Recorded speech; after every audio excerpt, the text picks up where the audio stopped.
Profiting from the financial markets has never been easier. TrueTrade introduces the world's first one-click AI-assisted trading platform. No trading experience? No problem. Just purchase their platform, connect your trading account, download their mobile app, and turn it on. It's that simple. No need to worry about what or when to trade. With just one click, their AI software handles everything for you. No learning, no experience, no headaches. Whether you're trading a single account or managing an entire portfolio, TrueTrade software runs on autopilot with its AI risk management protecting your downside. Don't have funds to trade with? No problem. TrueTrade offers an unprecedented money-back guarantee on their software. Plus, get a guarantee of at least $300,000 in tradable funds. You keep the profits. Join thousands worldwide who are already profiting from their AI-driven trade technology. Are you ready to step up your cash flow? Head over to TrueTrade.io. That's TrueTrade.io. That's TrueTrade.io. Investing involves risks, including the potential loss of principal.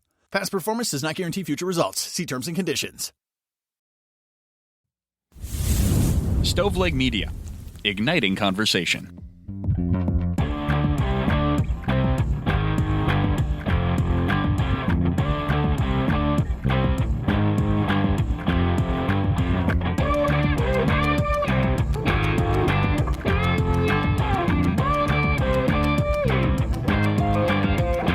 This is True Crime Cast. Jamie, joined by John for our second episode of July. This year is sprinting by. Yeah, it's ridiculous. I feel like time is just like at double speed right now.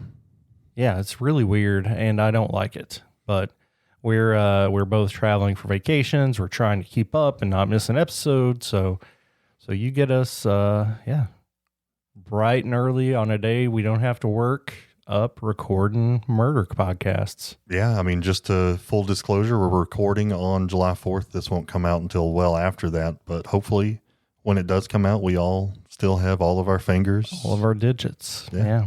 Be careful with those firecrackers. You guys a big firework family, like light off your own fireworks? Not like, we don't go get the big, like the Joe Dirt stuff, but yeah, we light off. You're some more in the of backyard. A snakes and sparklers kind of guy? I love some snakes, dude. Those are so much fun.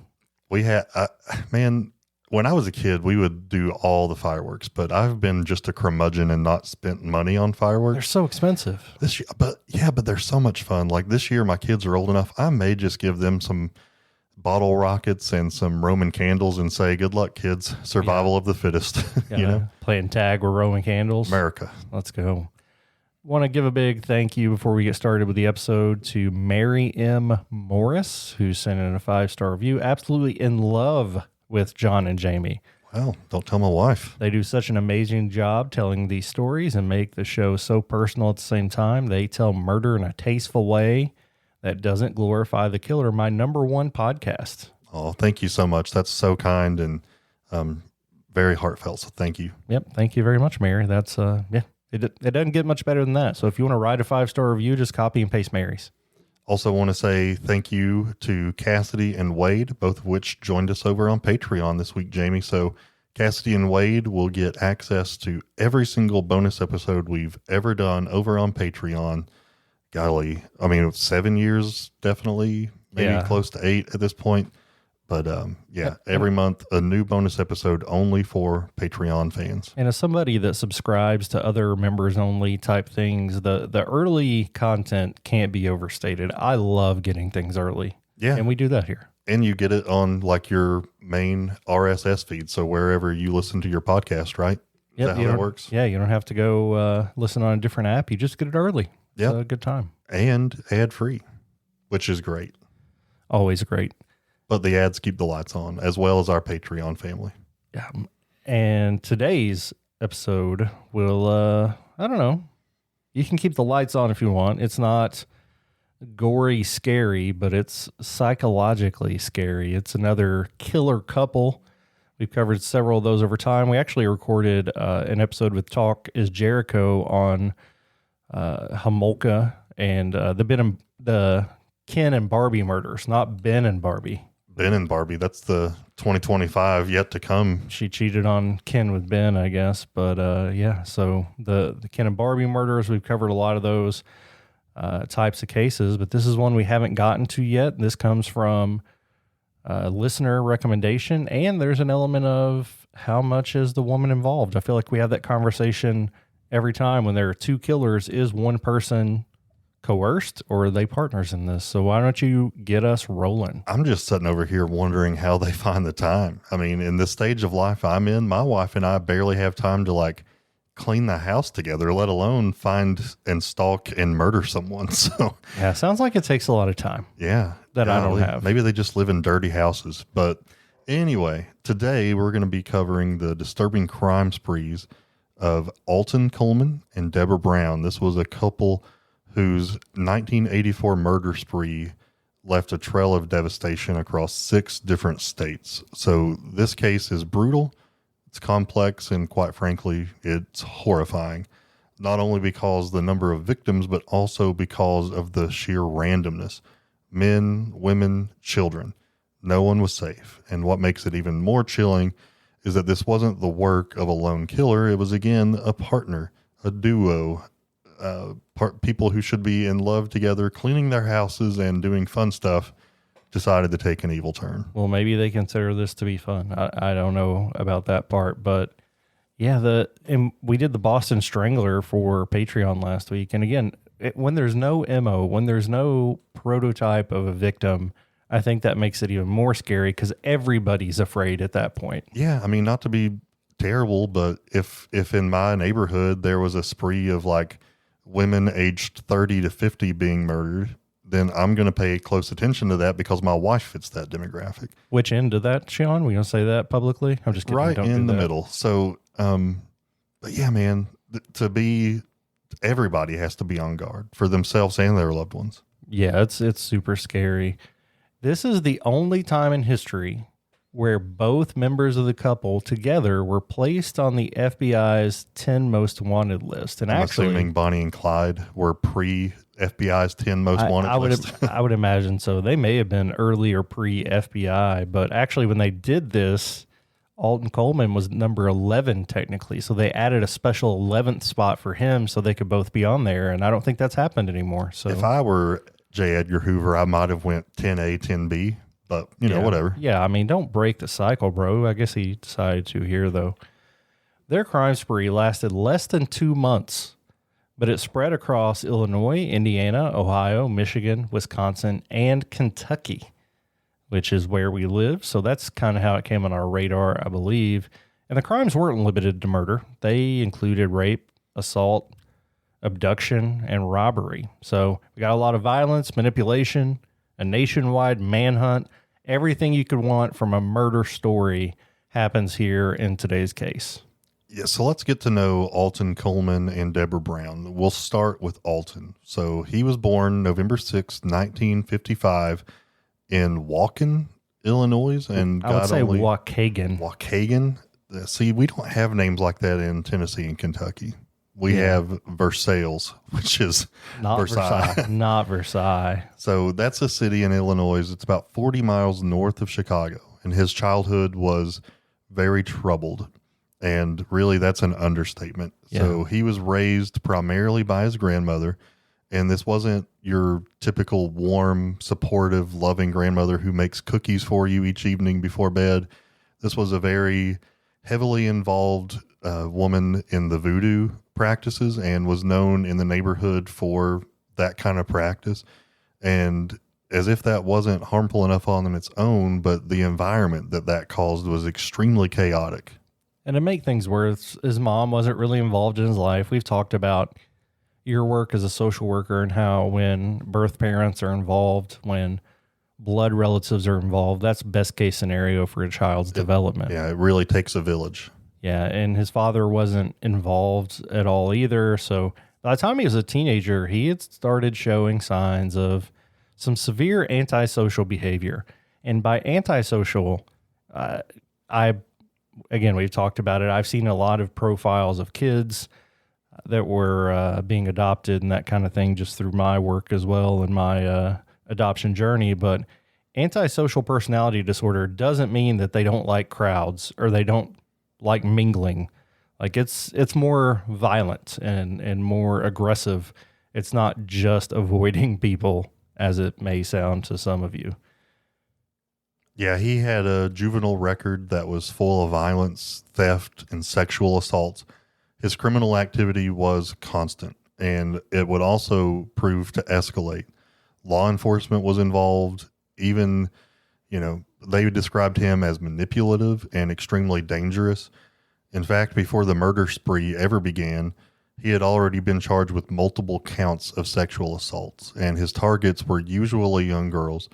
And each time he was, apprehended for these and went through the process legally, he would show zero remorse. His first known sexual assault was committed when he was just a teenager. And, I feel like we need a name for this part of our story because it's almost always the case where somebody could have been caught. They could have been locked away and prevented so much damage from being done.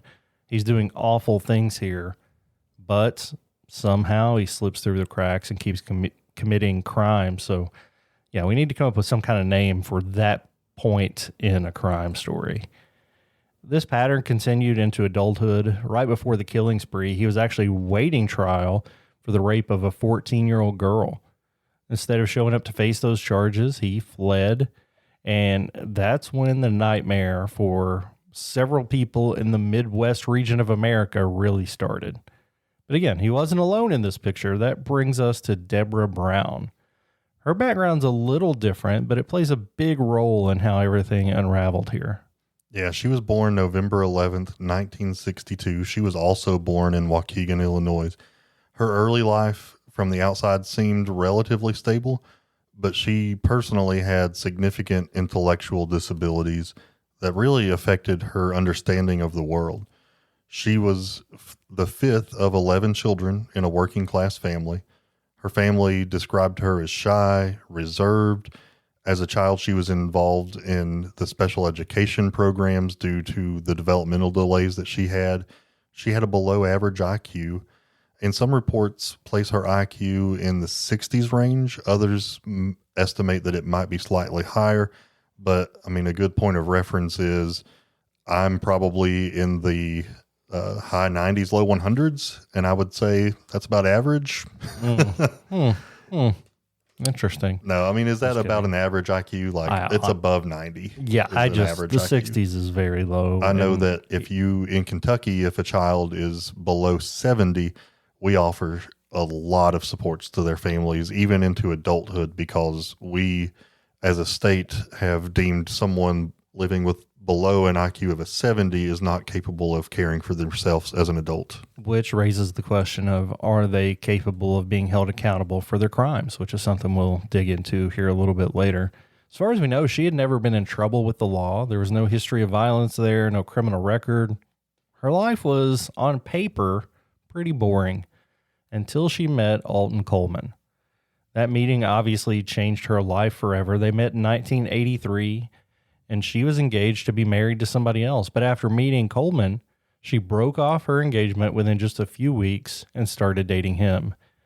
Family members say that it was like she got obsessed with Alton Coleman. It was all she could think about, and she did just about anything he asked her to do, which, that's not a good start in the first place, but it leads to some pretty awful places. So she was already engaged to someone else. Yeah. Met this guy and then broke off that engagement. Yeah. That's interesting to me on several different levels. Yeah. And again, it's how much of that is his manipulation, how much of that is them actually having chemistry, how much of that's her low IQ, I don't know. Now, it gets worse. And people who knew this couple described them as being incredibly toxic. There was abuse. Coleman manipulated her. I think it was before we had the word gaslighting, but it was very involved. And he was very controlling. He isolated her from her family, which is one of the first and biggest signs of an abusive relationship. And he made it to where she was pretty dependent on him for everything, especially emotionally. It's like she couldn't do anything without him. And if you've ever seen an abusive relationship, that always plays a part. Well, and I think her family saw it. They tried to intervene. They saw the red flags for sure. And they knew that, quite frankly, Coleman was dangerous. But by this time, Debra had fallen completely under his control, and any of their efforts were just not going to work. Psychologists later described her as a highly suggestible individual, meaning that she was extremely vulnerable to manipulation. Some experts even suggested that she suffered from something similar to Stockholm Syndrome. That's where a person forms a psychological bond and attachment with their abuser. We've seen that in kidnapping cases that we've covered on here. So there's really no question that Coleman was the dominant force in the relationship. But, and this is important, Debra was not just a passive participant in these crimes that we're about to discuss. Once the spree started, she took an active part in the crime. So she was not simply on the sidelines watching. But again, I think towards the end of this, we're going to talk about, was her actions really driven internally from herself, or did her developmental issues cause her to follow along with him? And it's a really complex conversation because psychologists say she didn't really show remorse, but when they asked her even if she felt bad when something bad happened, she said no, and said if she didn't go to prison, she would probably do it again, which is pretty chilling quote from somebody in her situation. We get back from the break, we'll talk about how quickly things escalated for the couple and how they went from being in a manipulative, abusive relationship to being a killer couple.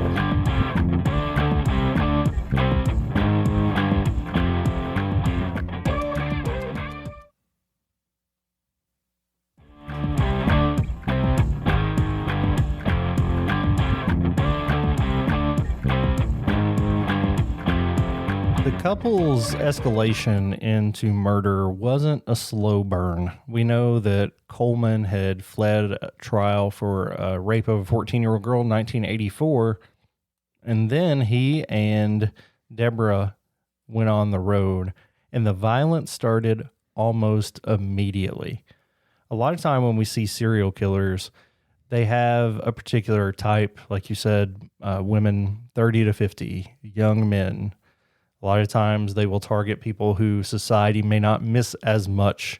Sometimes the homeless population, sometimes sex workers. But this group, their victims were both black and white. They were both male and female, and they were both young and old. They really look for their victims based on opportunity. And that makes it really, really scary. If you crossed their path and they needed something or just felt the urge to kill you, maybe they wanted money, needed a car, you became a target instantly. So their crimes began in Waukegan, Illinois. That's where they had been living at the time. It's also where they were both born and raised. And that's where his warrant was issued.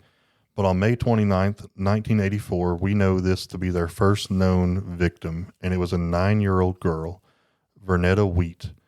Coleman had befriended her mother under the pretense of helping her to find a job, and this was a strategy that he and Debra would use repeatedly.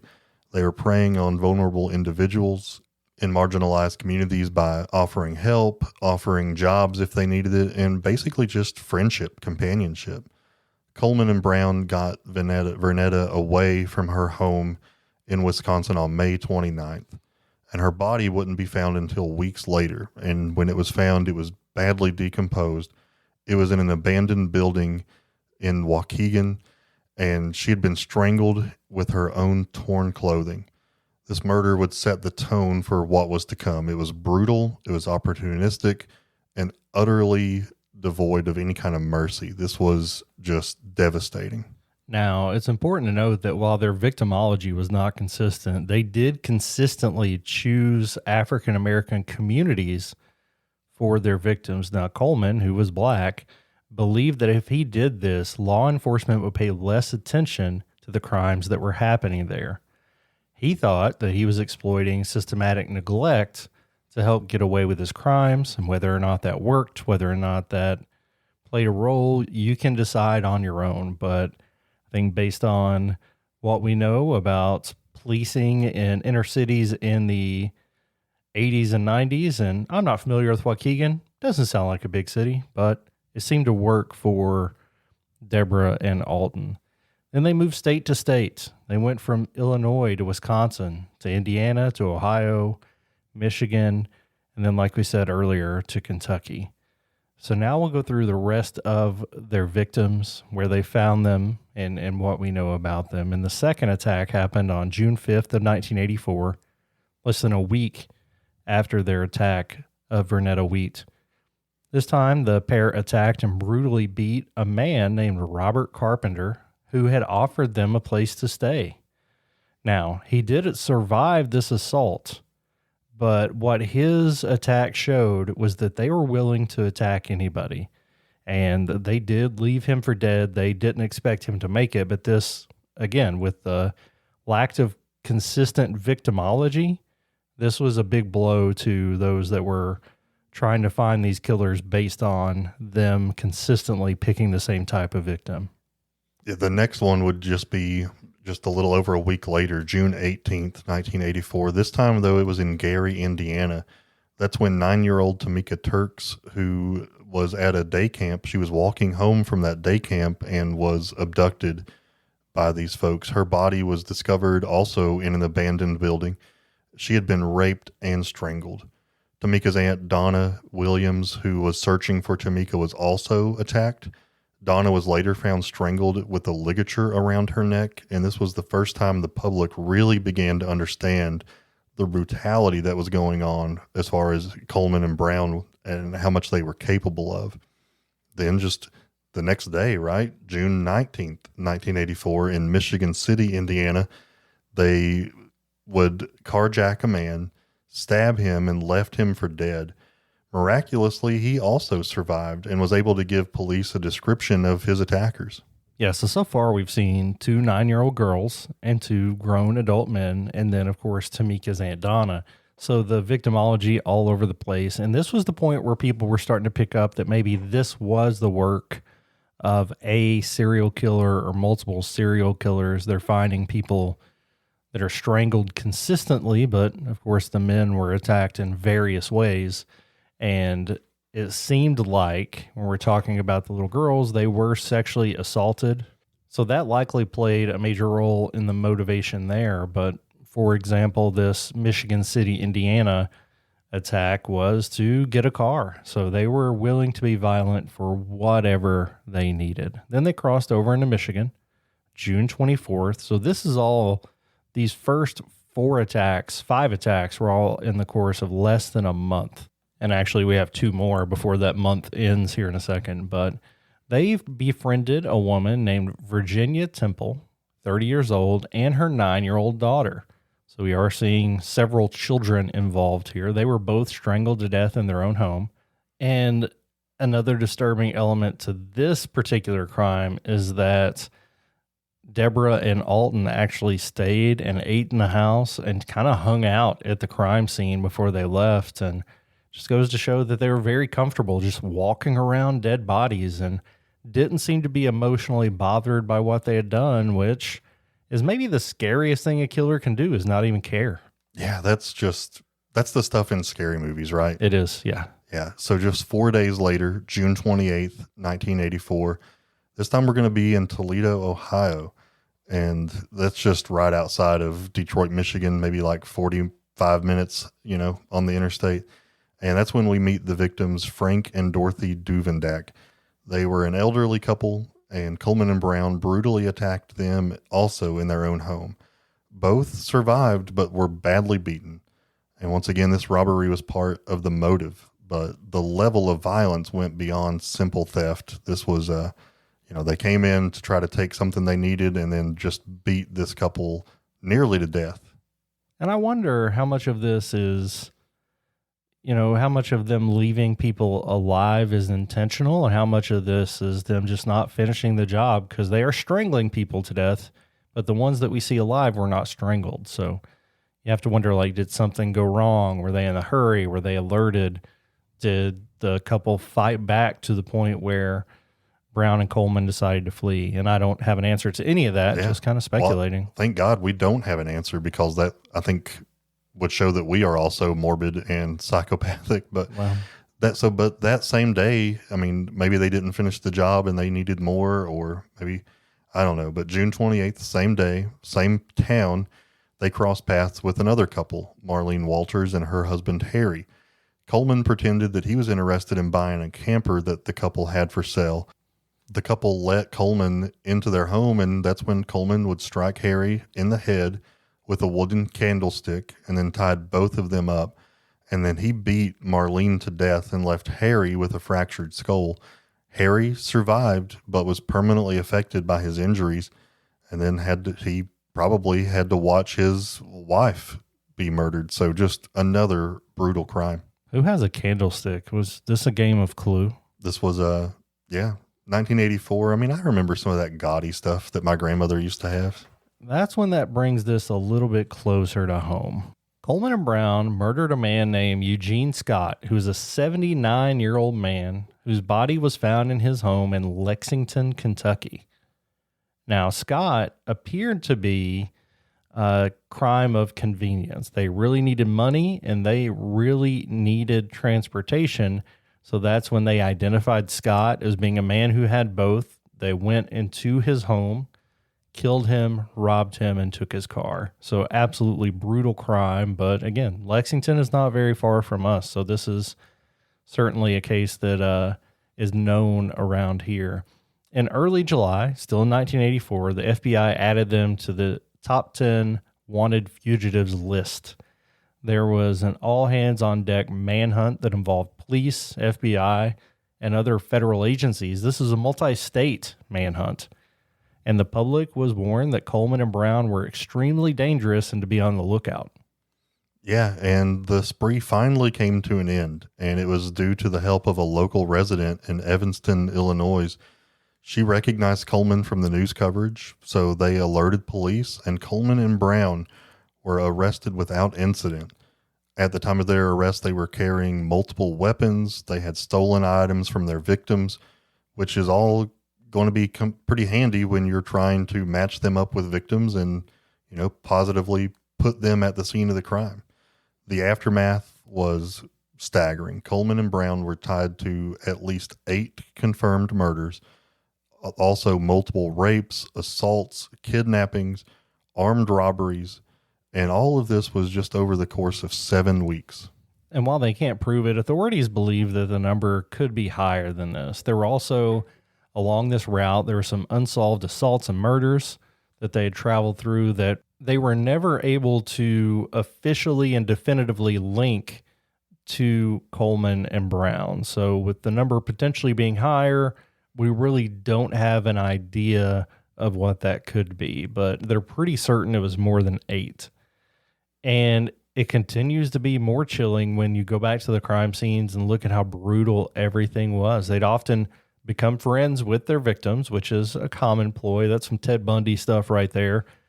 But when they got their foot in the door, so to speak, or literally, they started committing violence in ways that only a very traumatized person or a very evil person could, I believe. And it's, completely unpredictable who they were going to attack, how they were going to attack them, if they were going to leave them dead or not. And between May and July, they completely terrorized the Midwest. And I usually don't include Kentucky in the Midwest, but I think when it's in a group of other Midwest states in a situation like this, it's probably appropriate. Think of it more being in the Southeast, but Kentucky's in a weird spot. We're the gateway to the Midwest, Yeah, I think there's I think that sign's in our yard. Yeah. I don't know about that, but yeah, I mean, I think it's interesting just because they were both caught, apprehended, they were able to be evaluated by psychologists. So Coleman was diagnosed with mixed personality disorder, and that was part of that was antisocial disorder. They labeled him as narcissistic. He had obsessive features with that. He had a history of violent crimes long before the murder started. I mean, he was awaiting trial for the rape of a 14-year-old girl when he ended up skipping town and kicking off this violent rampage. Debra Brown, though, is the fascinating one to me. Prior to meeting Coleman, she had no criminal history. In fact, her family described her as quiet. She was intellectually disabled. She was easily manipulated, and she suffered from a traumatic brain injury as a child. And as we mentioned earlier, she had a low IQ. It was assessed between 60 and 70. So again, that, in Kentucky with the population I work with, when you turn 18, the state does not deem you capable of taking care of yourself. So they'll appoint a guardian or ensure that someone in your family is taking care of you. So, that suggests that she probably shouldn't have been alone with Alton Brown. Right. And again, it goes to accountability. Psychologists would say that she was so dependent on Brown that she couldn't do anything without him and would do absolutely anything he told her to, no matter how violent it was. Another interesting note is that when they were added to the 10 most wanted fugitives list by the FBI, it was the fastest anybody was ever added to the list since the prison escape of Ted Bundy. So it takes a lot to end up on that list, and Coleman did that very quickly. And authorities tracked them through every state. They were hot on their heels, but every time they thought they had them cornered, they would slip away. They were stealing cars, switching license plates. They changed clothes a lot, changed their appearance, disguised themselves, and moved entirely under the radar. I mean, at that point in time, people weren't doing digital transactions everywhere they went. They were staying in abandoned buildings and under bridges to avoid being detected. Something else I forgot to mention, but, they found property of a lot of victims. They also found the weapons and stuff, but they also found the ID cards belonging to several of their victims. So from the outside, you would think this is going to be open shut case, right? I mean, they have these very particular victims. This couple has their ID, property from their house, but you got to remember these crimes spanned several different states. So prosecutors had to decide where to begin. Illinois, Ohio, and Indiana all wanted to be first. Everybody wanted to have swift justice for this pair, but I nowadays, could this be considered a federal crime and let the federal prosecutors take up this case because it did cross, so many boundaries? I don't really know, but ultimately Illinois would win out for the first trial, and they focused on the murder of the 9-year-old girl, Vernetta Wheat, who Coleman had got, tracked down from her mother under the guise of babysitting and trying to help the family, find a job. And it was one of the most disturbing murders in the spree. So at trial, the evidence was overwhelming. Witnesses, DNA evidence, and Coleman's own confessions would seal the case, and the jury returned a guilty verdict, and he was sentenced to death in that state. And that was Illinois. Now, after that was Ohio, and both Coleman and Brown were charged with the murder of Marlene Walters. But unlike the Illinois case, this time Debra Brown was also facing the death penalty.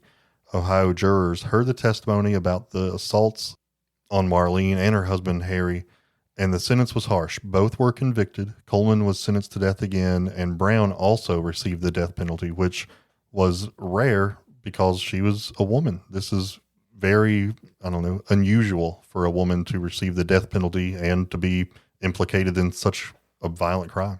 Yeah, I think it's still pretty rare. If you look at the number of people on death row, that very small population of women, much fewer than match the population of the U.S. Indiana wasn't finished. They had other crimes that were committed in their state, so they tried Coleman for the murder of Tamika Turks, another guilty verdict, another death sentence. By the end of those trials, Coleman was sitting on death row with death sentences from 3 different states, and Brown was on the death row from Ohio. You mentioned earlier that this could be a federal crime, and we've been doing this for almost 8 years at this point, and I still get confused on federal jurisdiction. I feel like technically, if you wanted to do it, they could be held for federal murder and state murder. So 2 different charges on the same crime, which I could be wrong about that. And I think it only gets to the federal level because they cross states. But that's kind of my understanding too. But, I'm not a prosecutor. And, it's been handled differently in several different cases we've covered. So it's hard to find that type of consistency. Now, here's a twist in Debra Brown's story. Her attorneys filed multiple appeals, citing her intellectual disabilities, her lack of cognitive understanding.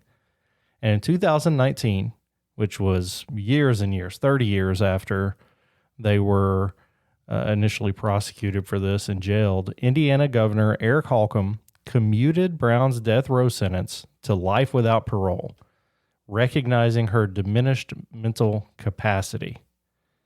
Coleman, though, never escaped justice. After 18 years on death row, on April 26, 2002, he was executed by lethal injection in Ohio. He declined to give a final statement there. And I wonder, he was first convicted in Illinois. So I wonder if, as they were fighting over who got to try him first, were they fighting over who got to or had to execute him? Was it based on which state had the shortest line to death row? I don't know. That's an interesting question. I think if I were in charge, I would go from chronological order. Like the first victim was from this state, from Illinois. This is where we go first. But who am I with my logic? Right, I don't. And if we're going to sentence people to death, 18 years on death row, you and I have publicly stated several times, not huge fans of the death penalty.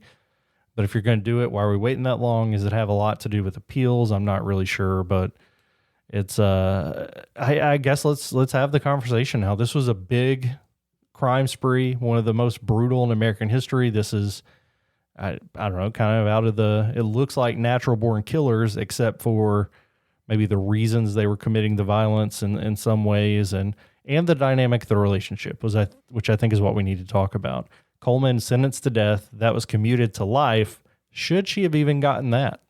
Yeah, that's an interesting ethical question for sure, man. And I know I'm asking it. I want an answer from you. I'm stalling while I think, but I do agree with the appeals. I think they got that right. I think doing a life in prison out of those two options is probably the best.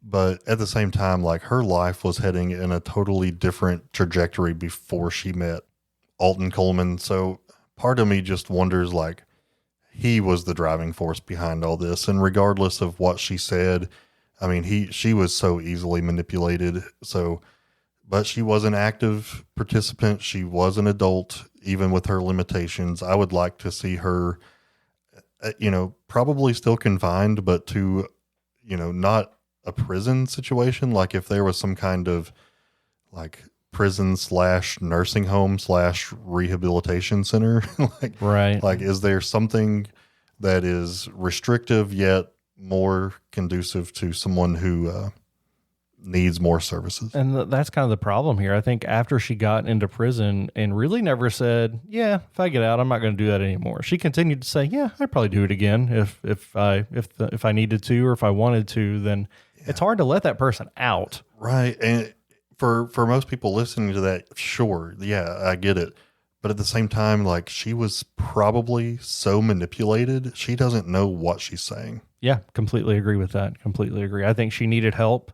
And then based on that help and rehabilitation, a decision could be made later, but still in prison now. And I don't see them letting her out at this point. I think she's probably going to see her last days behind bars. And it's just so delicate on how to handle that. I don't think she was capable of doing this. Well, I don't mean to say it like that. I don't think she would have done this on her own without Alton Coleman. I do think she was heavily manipulated due to her lack of cognitive ability. I definitely think she shouldn't have gotten the death penalty. But given the severity and the number of these crimes, I think it's hard to keep her out of prison. Our youth minister always tells our students that the kind of friends that you have in this life will determine the trajectory of your life.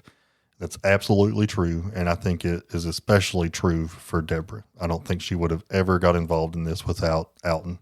Yeah, this is just intriguing to talk about the dynamics between those killers that work together.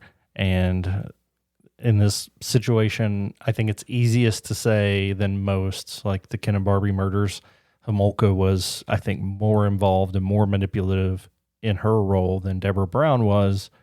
But yet we see Brown still in prison and Homolka's not. So doesn't seem fair, but a lot of things don't seem fair. And that's part of the frustration with true crime, right? We wish everything made sense and it doesn't. Yeah. Guys, we appreciate you sticking around. Jamie, this was a great case, so thank you for bringing it to my attention. I had never heard of this couple before you had brought it to me. So I appreciate you. It's wild, though. I feel like I should know most people that have been on the FBI's most wanted list, and most of those people you never would have heard of. Yeah. So Sometimes I look at it now and I'm not familiar with their crimes because they don't happen near me regionally. yeah, But yeah, just every now and then take a look, because I mean, look, it was just a regular old citizen who recognized them from media coverage who called it in. So be aware of what's going on around you. You never know when you might stumble upon a serial killer or this couple of serial killers. Yep. We appreciate you guys so much. Thanks for listening. Would love a 5-star rating or review, and that's what really helps us out the most. Looking forward to CrimeCon. We haven't talked about that in a couple weeks. If you're interested in going to CrimeCon this fall in September in Denver, use code CRIMECAST to get 10% off your ticket. We would love to see you there. And until next crime, this has been True Crimecast.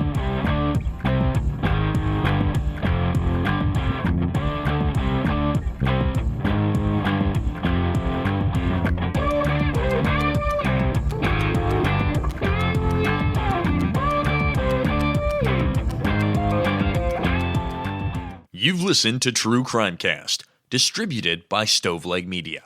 Check out stoveleg.com to find out more about your hosts and to find other podcasts to listen to.